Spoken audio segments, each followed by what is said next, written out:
Right everyone, it's that time of the week when we welcome Scott McDonald back on to the channel. David, you're back with us as well. Hang on a minute, David. Fantastic. I booted off the show last week, Hamish, but back this week after another big week for the club, let's be honest. So looking forward to getting into it, and great to be talking to you and Scott again. Did you get that at all, Scott, what we just did? Kind of, just as he said, yeah, booted off, yeah.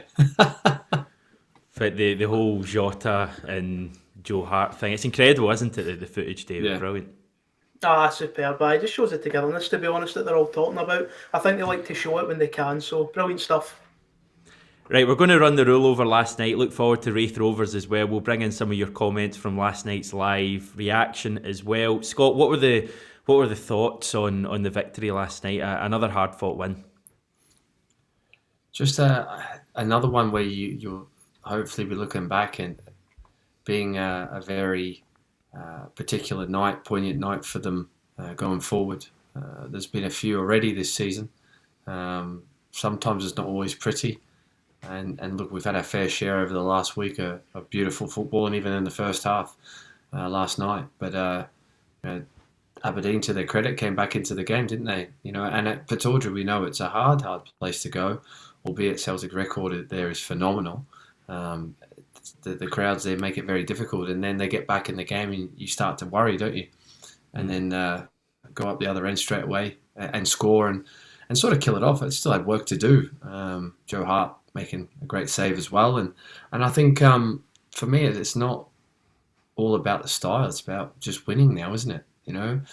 But it's showing the proper steeliness and that championship form when you obviously do have these moments in games where they do get back into it, they test your character, and you go on and your resolve is there, and you win the game, and the rest is history, as they say.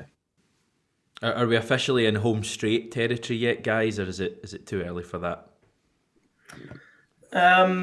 Scott will probably be better to give you an answer to that than I will. He's been in a title-winning Celtic team before, but just going back to last night, that fixture can be such a nightmare. Aberdeen away, it really can in terms of your emotions. I know people point out the fact we always tend to win there, we always tend to pick up results, but just look over the years, some of the games we've had there. I remember the 4-3 win under Brendan Rodgers, the 3-3 game last season, and last night was just another one that can really put you through the ringer as a Celtic supporter. So delighted we got the result. But in terms of your question, Scott, I think you're a better place to answer that.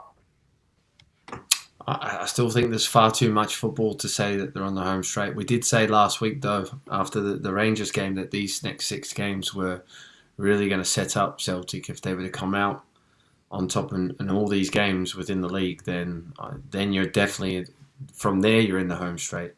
It's still neck and neck, isn't it? With only a point in it or so. Is it 1 or 2, actually? It's 1, isn't it? 1. Yeah, it's 1. Sorry, don't know why. I'm just getting confused with everything else going on in my football at the moment. But look, being only 1 point, and they've shown some resolve, and after the disappointing result from their end, with Celtic, dominating that game against them, that the league's just not over yet. You've just got to continue to win and win and win, and just keep going, even when you're not winning well, or playing well rather. You have to win the games. We talk about this all the time, and I love it because it's really showing a resolve within the group, within the club now, and these are special moments, special times when you have neck and neck title races. When you come out on top, they are so memorable. Obviously, I've been lucky to be on one side of it and the other side of it as well. So, but yeah, particularly for the supporters, when you come out on top. Celtic were to do so this year, it's going to be a huge celebration for sure. Sorry, I was just going to say, at what point in the season, Scott, as a Celtic player in a title race like this, especially when you're leading, do you start to think we're getting close and the nerves just start to go up a little bit further? What point of the season does that kind of hit in, or is it all down to individuals? It's a very good question, David. And I don't think you ever think it's fully over until if you're leading until you play that last Celtic Rangers game. I think until that game psychologically is done, and if you can win it, and then it's the home straight from there. All the games are more than winnable, and you're capable to win those games. Celtic Rangers game throws up so many variables. You have to go away to Ibrox, always difficult as well. Thankfully this year though, it's at Celtic Park, the last game. So I think that's a huge advantage for Celtic going into this final stages, of the season.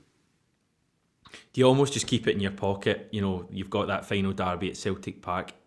If the worst happens and you're a couple of points behind Rangers going into that game, you've got the chance to go top. Will that be in the players' minds at all? No, not a chance. You're hoping it's not that situation, to be honest. You'd be panicking. We were in that situation when we had the two back in my day. Oh, yeah. And you're just praying. You just by hook or by crook, you need to get the results. It doesn't matter if you're 2 points ahead or 1 point ahead. It's just the build up to those games. You just want to get the result. It doesn't matter how you play. If you can play well, like they did last week, then it's all the better. But for me, I think, I don't think you ever fully believe you can kill that team off, particularly even if it is only 4 points or whatever it is.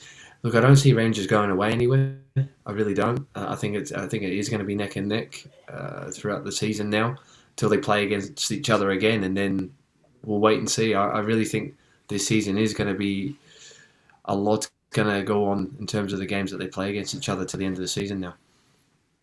Yeah, I think it'd probably be a wee bit dangerous, to be honest, Hamish, to think, we've got this game against Rangers at Parkhead that we can fall back on as if we're guaranteed to turn them over 3-0 again. It's just, you'd put some pressure on yourself if it came to that situation. I think we'd all rather avoid a scenario like that, to be honest. Scott, you won, was it 2 titles you won at Celtic? No, it was one, unfortunately. Only one? Oh, God, that kind of scuppers my question. I was going to ask you, do you take more satisfaction from like a tight title race than a comfortable title win? But, can you answer that? Do you know what? It was never going to be that way back in the day when I was there or previous to that. Yeah. Just in terms of the strength of the two squads, it was neck and neck all the time, and it was about the recruitment. In the off season, 1 or 2 players could make all the difference, and I think we're now getting to that point where we're seeing that at the moment. You have to give Rangers credit in terms of the squad that they've built. In terms of they've continued with the squad that they had last year, more or less. Don't think they've necessarily strengthened any.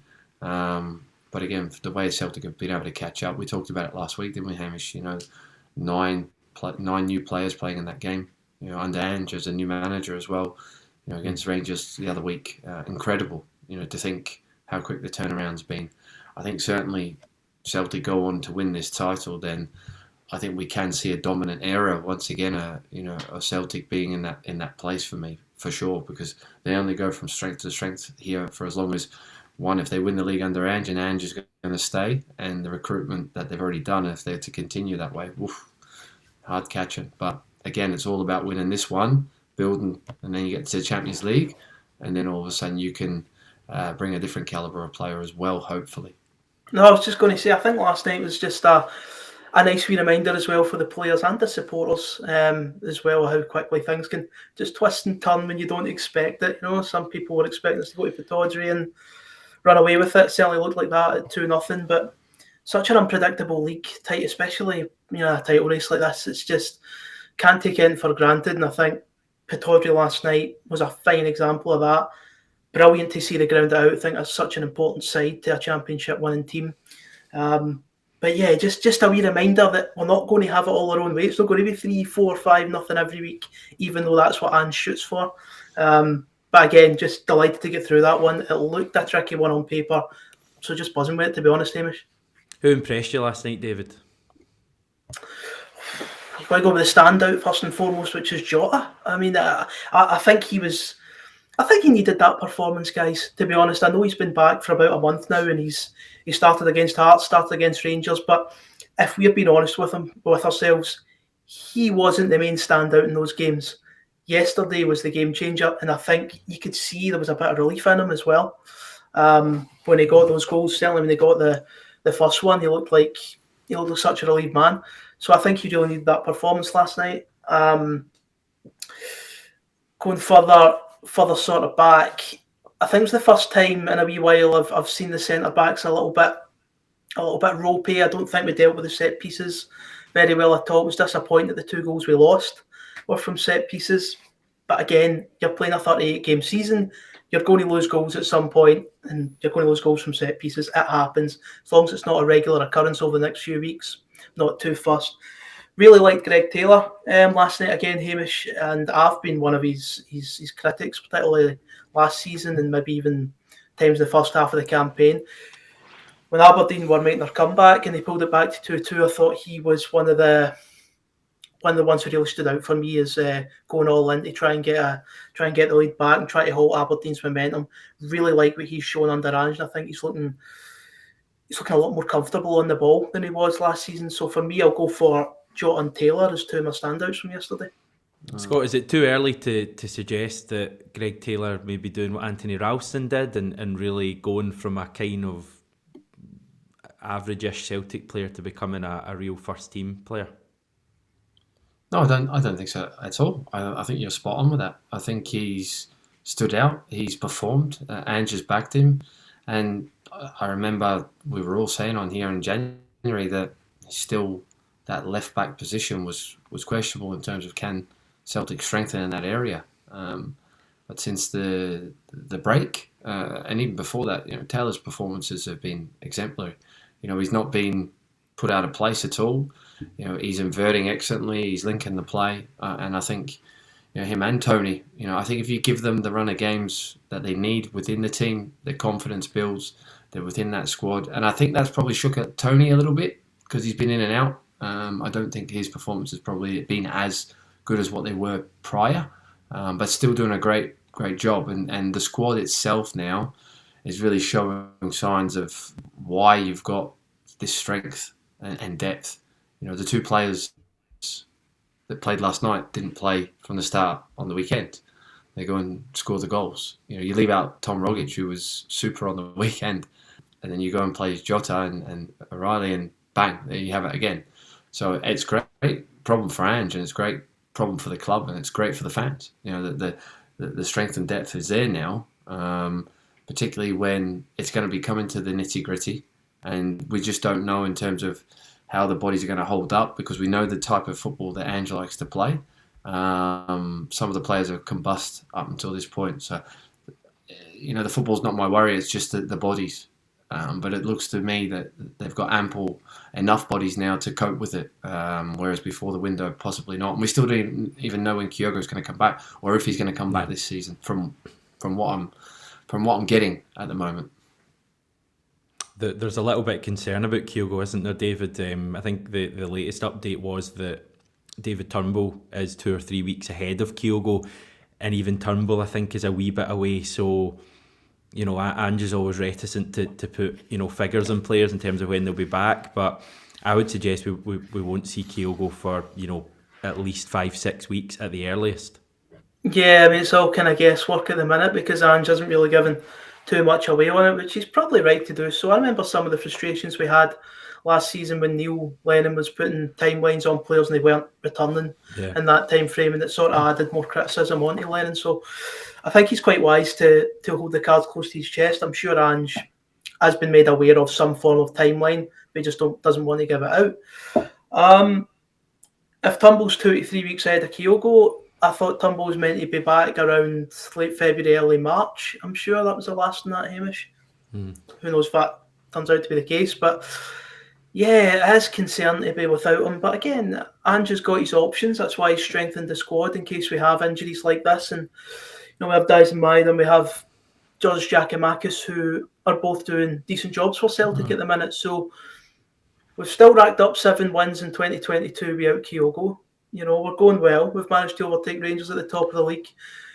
And we really just need to give the man as much time as he needs to come back. I'm glad we're not in the business now of rushing players right back into the team again, before they're actually fully fit to come back. I think that was one of the things Ange would have liked to have avoided in the first half of the season. So what are we going to say, Scott? Well, the beauty is, David, with that, though, how heavily reliant Celtic were with Kyogo Yeah. at the first half of the season.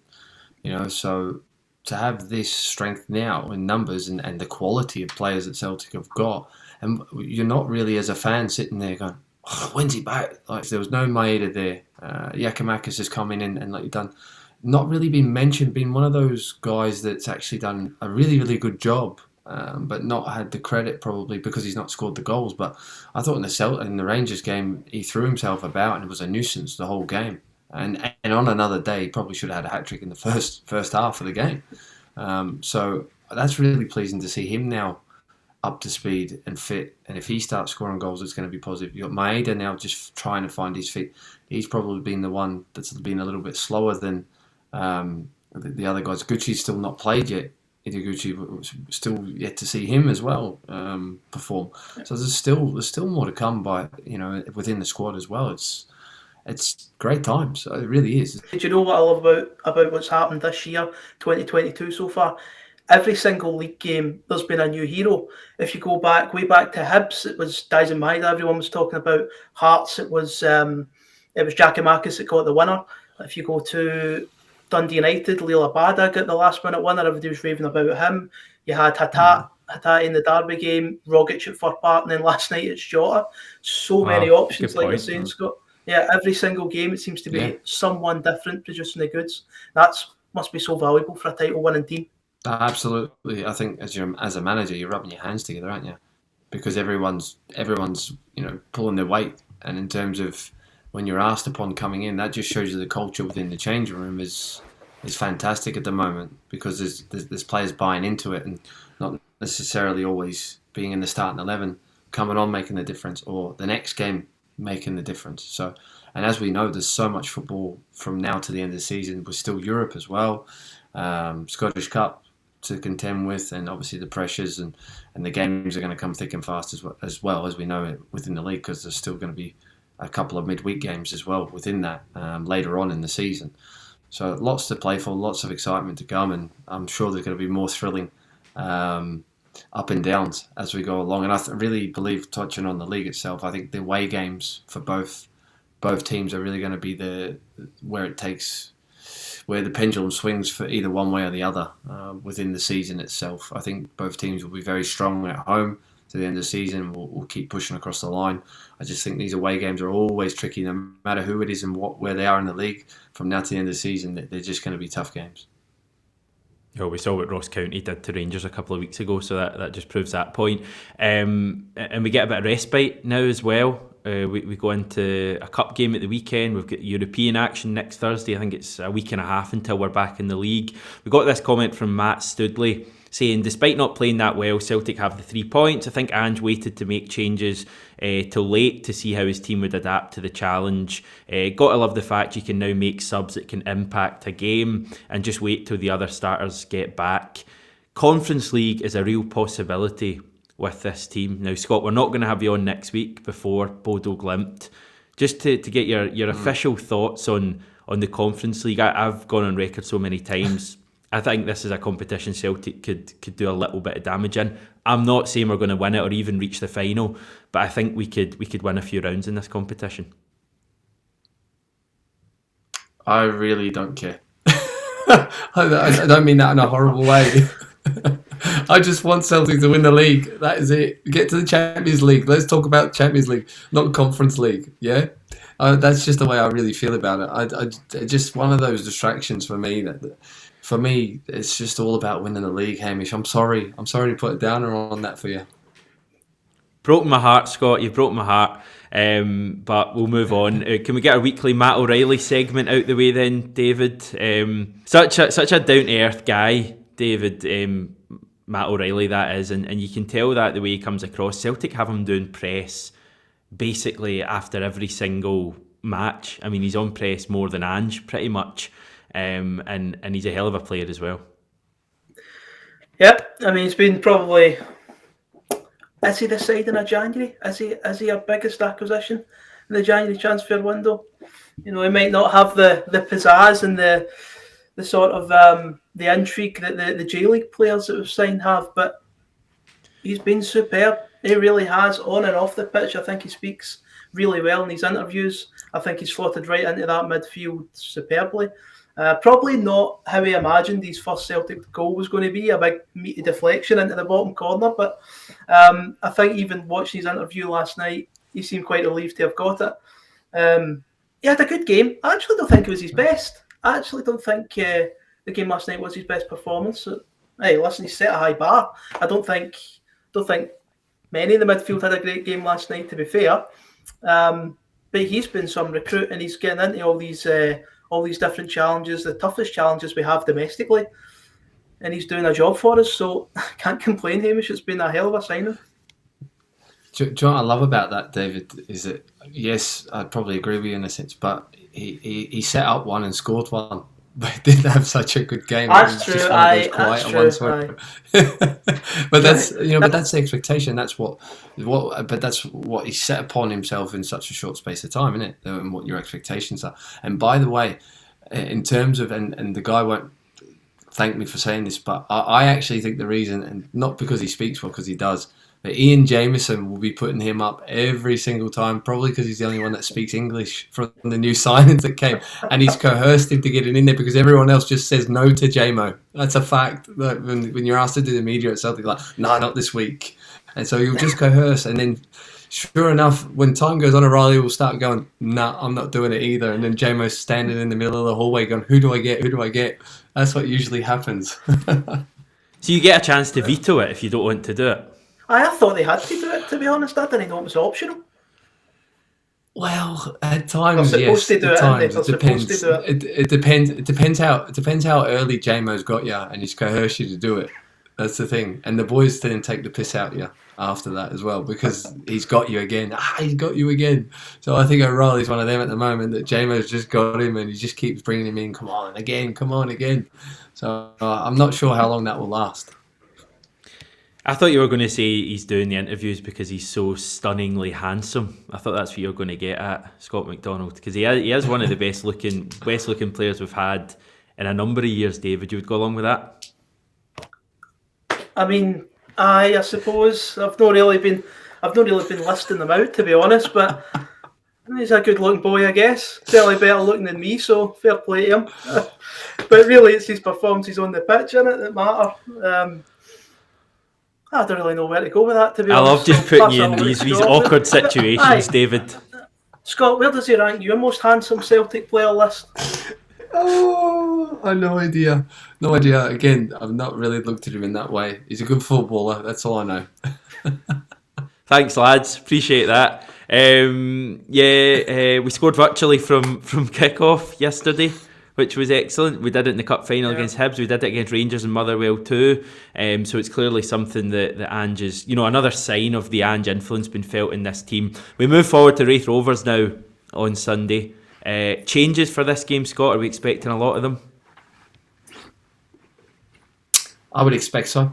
Yeah, I really would. In terms of, we've seen the rotation already in a couple of players within the last two games, and I think it will be an opportunity. But in saying that, Ange wants to win every single game. So I'm not quite sure that there'll be huge changes. I would probably see a handful though. And I still think that Celtic more than capable to get on with it and really put a good performance on, not just win the game. Talking of handsome devils, David, is this the return of Christopher Julian on Sunday evening? I mean, you'll need to wrap that part, Hamish, when I'm doing another one of these shows, honestly. But I could see him coming back. I could see him making a return. I think Ange has actually made it pretty clear that he's not a first choice. He's been asked at a couple of press conferences, when's Chris Julian come back into your starting 11? When's he coming into your team? Mm-hmm. And Ange has kind of been like, well, I don't know. He's going to have to wait for his opportunity because effectively, why would I drop Cameron Carter-Vickers or Carl Starfelt? I think it's weird because so much of Julian's injury timeline, we were hoping, desperate for him to get back into the team. But now we've got this new pairing that are really, really good.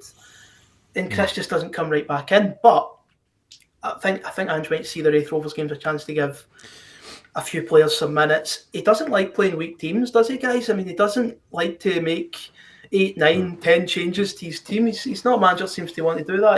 He likes a fair bit of consistency there. He's quite right because the pressure at Celtic's just constant.